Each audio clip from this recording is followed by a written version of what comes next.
So what unionization could mean for California and other states, Uber and Lyft drivers and riders. Let's find out. Now, here I see a picture, gig workers rising. I have fought side by side with gig workers rising, gone to the Uber headquarters, gone to the Lyft headquarters, driven in caravans on multiple occasions. They are the real deal. They are the real fighters. They stand strong. They have strong leadership, and they are not afraid. Those are the type of people I like. So in summary, AB 1340 would let California ride-hailing drivers collectively bargain for improved pay and benefits. Uber and Lyft say it could drive ride prices up and availability down. That's obviously the threat, the comeback, right? Uber and Lyft drivers in California have been fighting for years for higher wages and better working conditions, which I should actually be wearing that hat, right? I should actually be wearing that hat, not the Rideshare professor hat. Uber and Lyft drivers in California have been fighting for years for higher wages and better working conditions in the streets, before state lawmakers, in court, and at the ballot. Now, a bill making its way through the state legislature would allow ride-hailing drivers to unionize. If Assembly Bill 1340 passes, California would become the second state to give ride-hailing drivers the right to collectively bargain.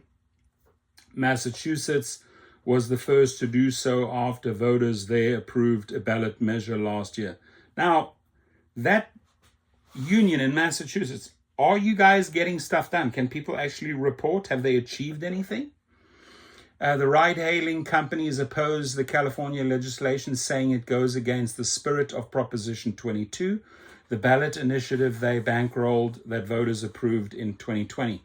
It cemented gig workers' status as independent contractors in the state. The law also limited state lawmakers' ability to establish collective bargaining rights for gig workers, but an appeals court struck down that provision. Drivers and other gig workers gained some benefits when Proposition 22 passed, but their complaints continue, many of them tied to the fact that they are not considered employees.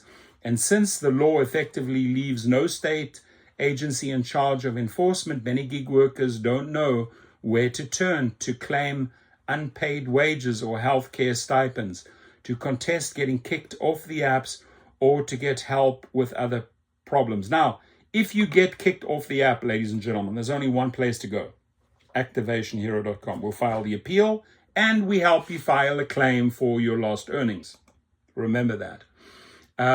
We can benefit a lot from being unionized, said Hector Lopez, who has driven for Lyft in the Bay Area for the past several years and is involved with the group Gig Workers Rising. It might be the only way to get fair wages.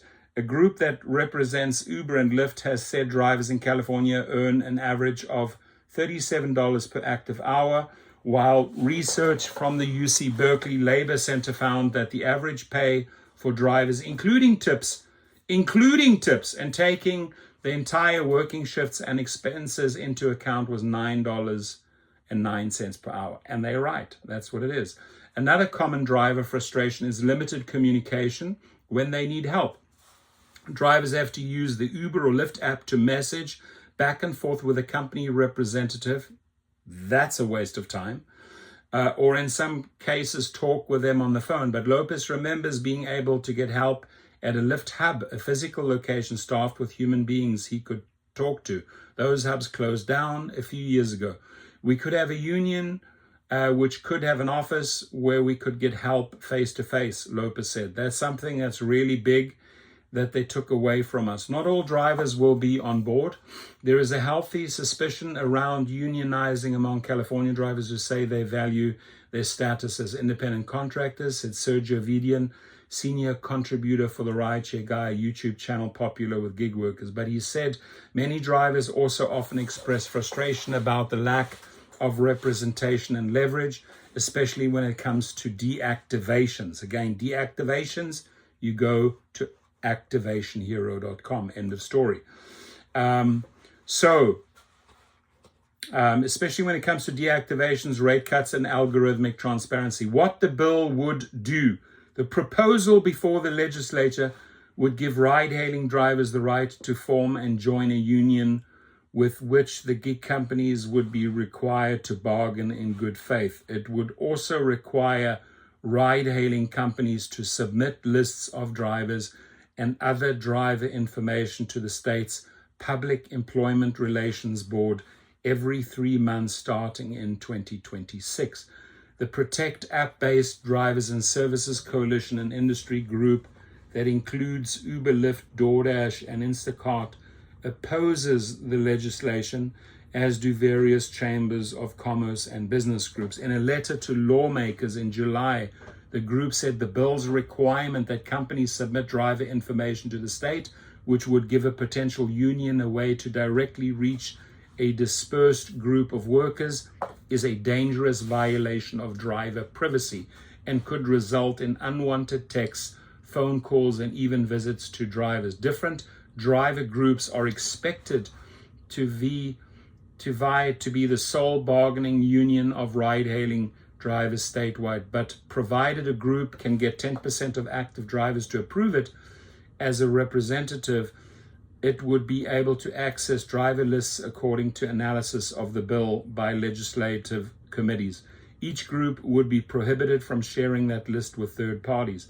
Nicole Moore, president of Los Angeles-based Rideshare Drivers United, supports the bill's disclosure requirements. Right now, the state has no idea how badly we're being paid, she said.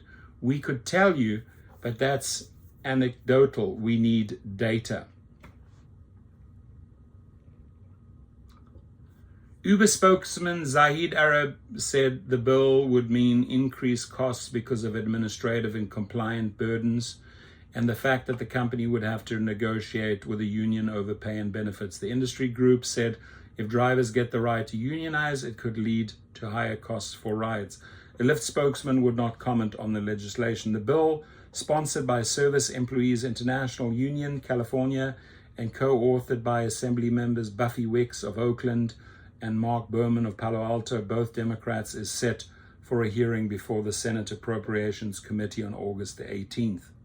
Coming up, what's happening in Massachusetts? In Massachusetts, Uber and Lyft drivers won the right to unionize months ago and are now working to make a union a reality. Cheem Klott, who has been driving for Uber for a decade, is trying to organize Boston area drivers. He says his pay gets worse and worse every year. He said he used to be able to make $300 or $400 a day and is now driving for 12 hours a day and making about $200 a day.